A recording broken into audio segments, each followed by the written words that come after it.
Welcome to Rise, Reclaim, and Renew with Joni Elizabeth, the podcast for women who are ready to step into their strength, rewrite their story, and live a life that feels aligned, confident, and deeply true. Hi, I'm your host, Joni Elizabeth, therapist, coach, writer, speaker, and fierce advocate for women who are rising out of old patterns, reclaiming their worth, and renewing the way they show up in the world. Here we will explore the real life moments that shape us, the healing that transforms us, and the mind-body wellness tools that help us to grow forward with intention and courage. Every episode is created to empower you, to remind you of your resilience, your brilliance, and your ability to create a life that feels grounded, joyful, and authentically yours. So, settle in, take a deep breath, grab a cup of coffee or your favorite beverage, and get ready to rise, reclaim, and renew one meaningful conversation at a time. Hi, beautiful soul. Welcome to another episode of Rise, Reclaim, and Renew. I am your host, Joni Elizabeth. Today's powerful episode, I'm going to be talking about trauma bonds, why we feel attached to someone who's hurt us, and the science, the cycle, and the path to freedom from trauma bonds. So stay tuned. Have you ever wondered why you may miss someone who hurt you? Why leaving sometimes feels impossible, or why you keep hoping someone will change despite repeated pain. In this episode, again, of Rise, Reclaim, and Renew, we explore the science behind trauma bonds, how the brain and the nervous system become attached to unhealthy relationship cycles. And stay tuned because you will get 5 powerful strategies to help you break free, heal, rebuild your self-worth, and reclaim your life. Often people ask, why can we love someone who hurt us? It sometimes doesn't make sense, but it does if you study something I'm passionate about, more brain science and neurological pathways and trauma from early childhood wounds, often wondering why do I miss somebody? They hurt me. They weren't a nice person. So trauma bond is not a sign of weakness or lack of intelligence. It really is a very powerful attachment pattern that develops through repeated cycles of pain and relief. Trauma bonds can happen in romantic relationships, family relationships, friendships, places, and other situations where there's a pattern of harm mixed with moments of connection or reward. So it wires up the dopamine and the brain. So I want to help you understand a little bit of the science behind trauma bonds without going deep diving into it, but it can be very helpful and insightful if you're questioning, why do I keep missing this person that hurt me, or maybe going back to them. The brain gets attached to the cycle. That's something, please hear that, to the cycle, not just the person. Relationships create powerful neurochemical responses in the brain. During moments of connection, affection, or reconciliation, the brain can release chemicals associated with pleasure, attachment, including dopamine and oxytocin. When those moments follow periods of distress, the contrast can make the relief feel incredibly powerful. The brain begins to associate the person with both the pain and the comfort. So here's a key insight. Sometimes we're not longing for the person who hurt us. We're longing for the moment of relief, what felt like safety or love we hoped that they would provide. The intermittent reinforcement effect is what I was just talking about, that cycle. One of the strongest ways behaviors become reinforced is through unpredictability. When kindness, affection, apologies, or promises happen inconsistently, the brain can become focused on chasing the next good moment. This is similar to how variable rewards create strong patterns of attachment and persistence. So for an example, maybe thinking they were amazing when things were good, or I had people say, when it was good, it was really, really good, but when it was bad, it was really, really bad. They promised they would change. I know they love me deep down. Maybe this time will be different. The hope becomes connected to the cycle.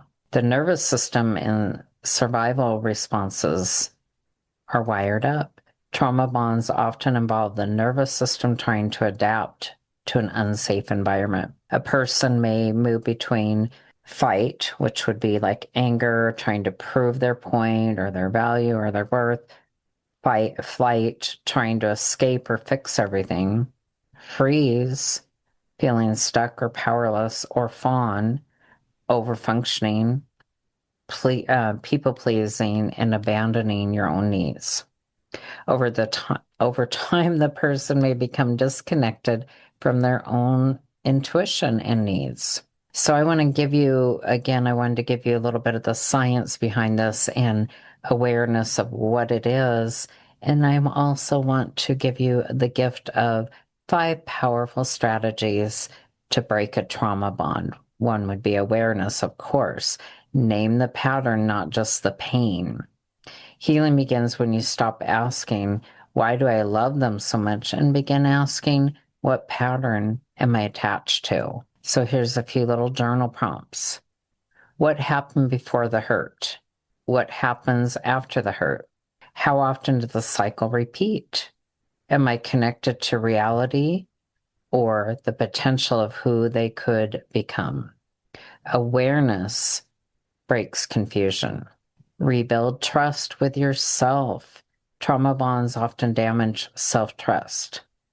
So start practicing listening to your feelings, honoring your discomfort, making small decisions without seeking approval, asking yourself, what do I need? A powerful healing statement that you can write down or say, read to yourself. My feelings are information. My needs matter. I'm allowed to choose peace. Strategy number 3. You've been thinking about starting a podcast, or maybe you have started one, but you aren't sure what comes next. Meet Podcrafter. It's the membership that helps you build, maintain, and elevate your podcast with step-by-step guidance and personal support from me, Coach Lori, from choosing the perfect title to planning episodes, writing descriptions, staying consistent, growing your audience. You'll never have to wonder what to do next. Your voice matters. Let Podcrafter help you turn your message into a podcast that makes an impact. Join us today. Create distance from the cycle. Healing requires space for the brain and the nervous system to calm down. This may include reducing contact with that person, creating clear boundaries, avoiding repeated arguments where you try to convince someone to understand your pain, limiting exposure to triggers that pull you back into the cycle. Remember, distance is not punishment. It creates room for clarity. Strategy number 4, heal the original wound because there's a deeper wound below the surface. Many people with trauma bonds are carrying early wounds around, and these can be childhood wounds, abandonment, rejection, feeling unworthy, having to earn love, growing up feeling responsible for others' emotions. Healing asks, where did I first learn that love had to hurt? The goal is not to blame the past. It is to understand it so you can create something different. And strategy number 5, build a new identity beyond the relationship. A trauma bond can make someone's world revolve around the other person. Begin reclaiming your friendships, your passions, your body, your goals, your faith, your dreams, and your voice. Ask yourself, who am I becoming now that I'm no longer defined by surviving? And to wrap this all up, I want to remind you, your attachment does not mean you're weak. Your love does not mean you deserved the pain, because love should not be harmful or abusive. That is not love. Your nervous system learned how to survive a difficult pattern, and healing is the process of teaching your mind and your body, you are safe now. You are worthy and deserving of healthy love. Your story does not end with what happened to you. You have the power within you to rise, reclaim, and renew the life you were created to live. Till next time, and always, much love and blessings. Joni Elizabeth. Thank you for listening to Rise, Reclaim, and Renew. If this episode encouraged you, please leave a 5-star review. It helps this podcast reach more women who need these conversations. And if somebody in your life could benefit, share this episode with them. One share can make a big difference. Until next time, keep rising, keep reclaiming, and keep renewing. Much love, Joni.